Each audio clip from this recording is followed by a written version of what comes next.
I'm trying to take these steps, man. Did you take a shower? No, I didn't. You didn't? Nah, I didn't, you know. You didn't want to wipe that blood money off your hands?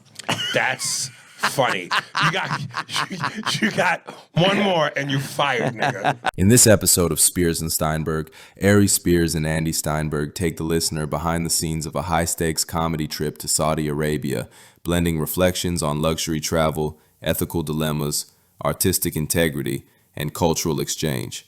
The conversation is structured around three principal axes: the extravagance of the travel experience, the wealth mentality that informs such choices, and the tensions inherent in performing comedy in the politically and culturally fraught context. One of the more striking segments involves Spears' detailed recounting of flying first class on Emirates Airlines, dynamics typically reserved for celebrity or elite travelers. But I've never flown first on this level. Emirates Airlines, first class, $28,000 seats. I bought one for me and my girl. I mean, the festival paid, but you know what it is. It's still my money, so whatever.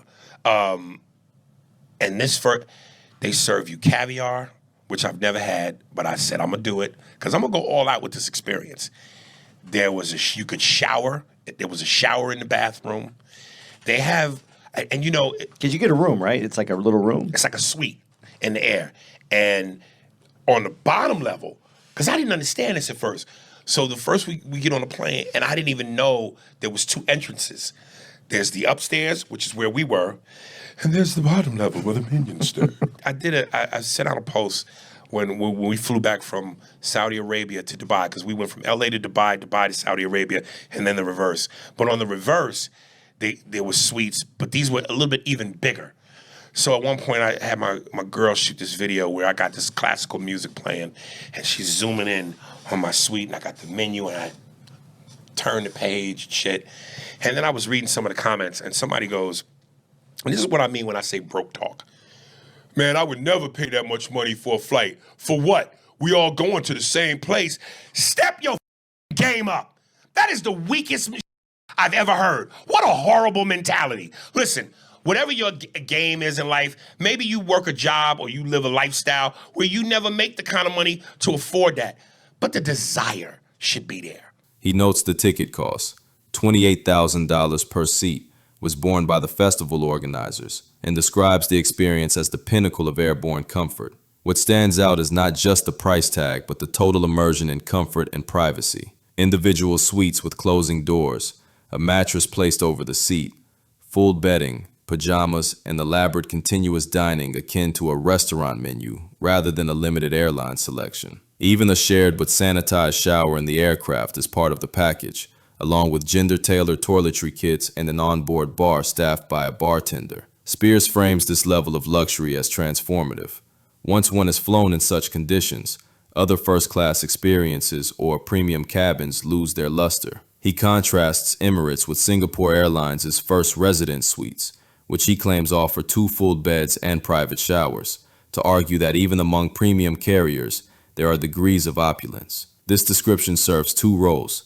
It underscores the privilege and exclusivity of the trip, and it becomes a symbolic anchor for Spears' broader worldview about success, comfort, and aspiration. Throughout the podcast, Spears invokes what he calls wealth mentality against what he terms broke talk. That is, a mindset of scarcity or stinginess in the face of opportunities.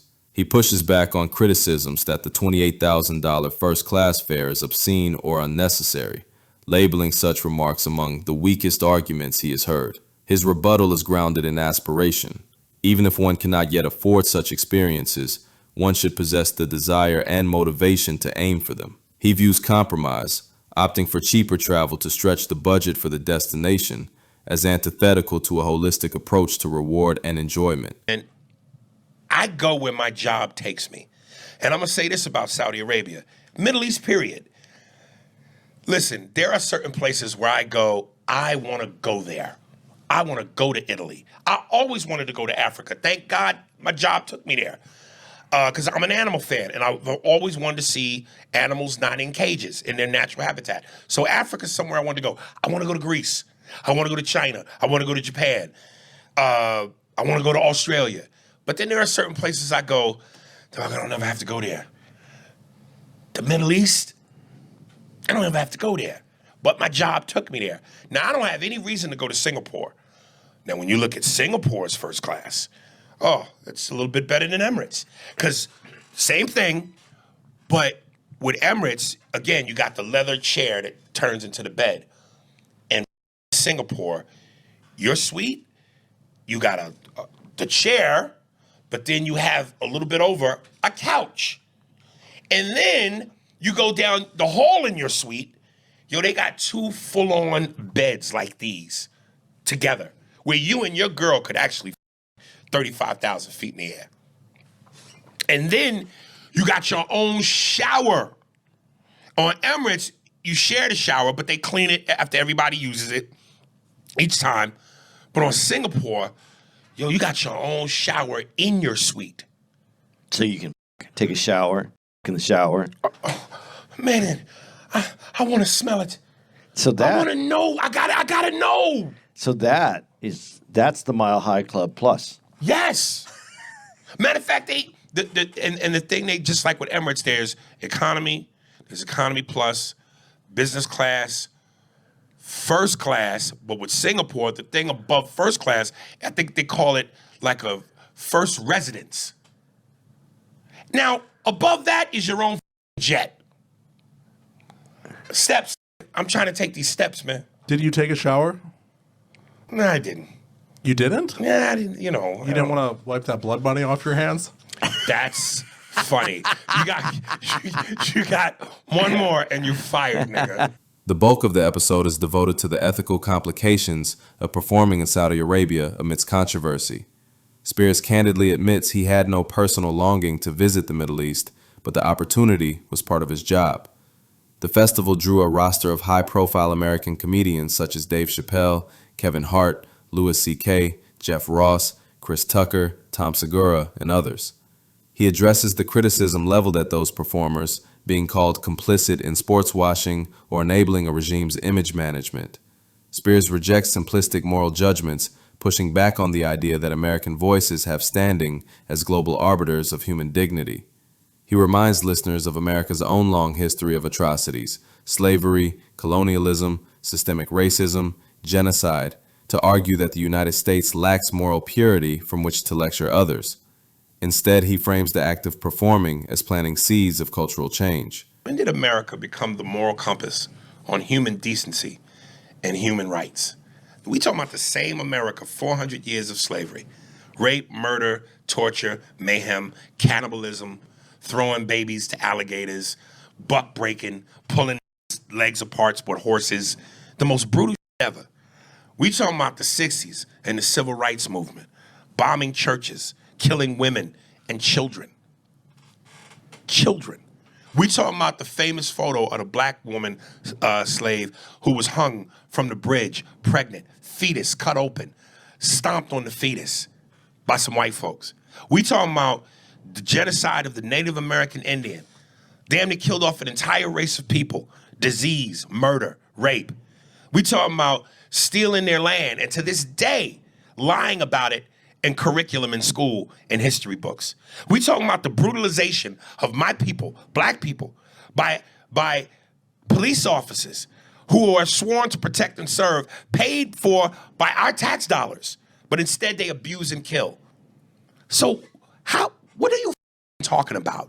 You hypocrites. Listen, I love America.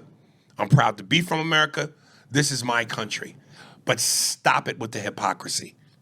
America. And then I'm definitely going to play that famous clip by Farrakhan and Mike Wallace again. How dare America? How dare you? And I guess Dave Chappelle made a quote where he said, I can come to the Middle East and speak about Charlie Kirk in ways that I can't do in America.